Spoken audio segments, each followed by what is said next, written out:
Beth am fynd yn ôl at Matthew, y llyfr cyntaf yn y Testament Newydd.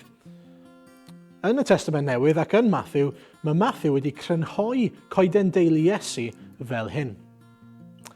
Felly roedd 14 cenhedlaeth o Abraham i'r brenin Dafydd, 14 cenhedlaeth o Dafydd hyd nes i'r Iddewon gael eu caethgludo i Babylon, ac 14 cenhedlaeth o'r geithglyd i'r Meseia.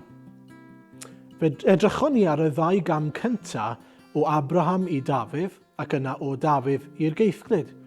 Ond nawr mae Matthew yn rhoi mwy o fanylion i ni am y cam olaf. Sut i ni'n cyrraedd Iesu? Fel hyn mae stori yn cael ei adrodd. Dyma ddigwyddodd pan gafodd Iesu y Meseia ei eni. Roedd ei fam Mair wedi cael ei haddo i fod yn wraig i Joseph. Ond cyn iddyn nhw briodi a chael rhyw, dyma nhw'n darganfod fod yr Ysbryd Glân wedi gwneud hi'n feichiog. Roedd Joseph oedd yn mynd i'w phriodi yn ddyn da a charedig. Doedd e ddim eisiau gwneud esiampl ohoni hi a'i chyhuddo hi yn gyhoeddus. Felly, roedd yn ystyried yn dawel fach i ganslo'r briodas. Roedd wedi bod yn meddwl am hyn pan gafodd freuddwyd, a gwelodd angel Duw yn dod ato a dweud wrtho, Joseph fab Dafydd, paid petruso mynd â Mair adre i fod yn wraig i ti, a mae'r Ysbryd Glân sydd wedi gwneud hi'n feichiog. Bachgen fydd hi'n ei gael, rwy ti roi'r enw Iesu iddo, a mae fe fydd yn achub ei bobl o'i pechodau. Dywedodd hyn mwyn i beth ddywedodd Duw drwy ei broffwyd ddod yn wir. Edrychwch, bydd merch ifanc sy'n wyryf yn feichiog ac yn cael mab.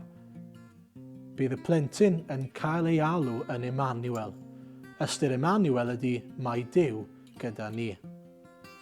Pan ddeffrodd Joseph, gwnaeth beth roedd angel Duw wedi ei ddweud wrtho.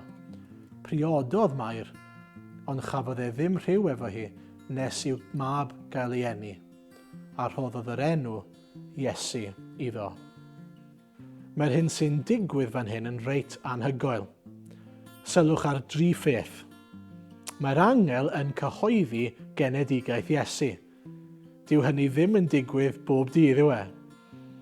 Yn ail, ni'n dysgu fod Iesu, mab Dyw, yn dod o deulu neu o linach Dafydd 1000 o flynyddoedd yn ddiweddarach.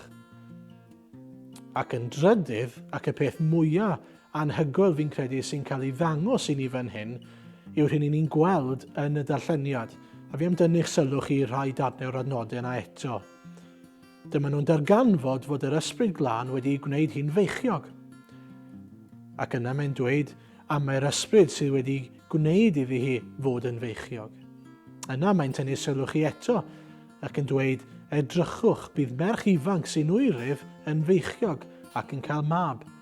Bydd y plentyn yn cael ei alw yn Emmanuel, ac ystyr Emmanuel yw Duw gyda ni. Ac yna'n olaf priododd Mair, ond chafodd e ddim rhyw hefo hi nes i'w mab gael ei eni. Mewn geiriau eraill, mae'r darn yma yn dweud yn glir mai Duw a nid Joseph yw gwir dad Iesu. Mae'r honiad yna'n reit anhygoel nag yw e, ond mae hefyd yn glir iawn i ni weld, allwn ni ddim ei anwybyddu fe. Mae stori'r Nadolig yn ein gorfodi ni ofyn, ydw i'n credu hyn? Ydw i'n credu fod y babi yma gafodd ei eni 2000 o flynyddoedd yn ôl yn fab Duw, ac felly yn Dduw gyda ni ar y ddaear.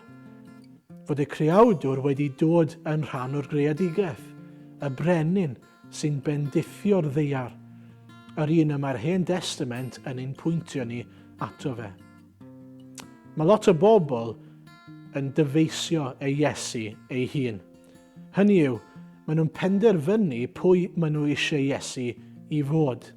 Falle bod e'n athro da iddyn nhw, dyn da o safbwynt moesol, esiampl o ddaioni a gofal, neu gymeriad stori tylwyth teg, falle, neu falle hyd yn oed yn gelwyddgu. Ond os ydyn ni'n cymryd y stori yma o ddifri, mae'n rhaid i ni ystyried yr hyn mae Duw a Iesu a phobl fel Matthew, Marc, Luc a Ioan yn ei ddweud mewn llyfrau hanesyddol am yr Iesu'r Beibl. Ydw i'n derbyn? Ydw i'n credu? Neu ydw i'n gwrthod?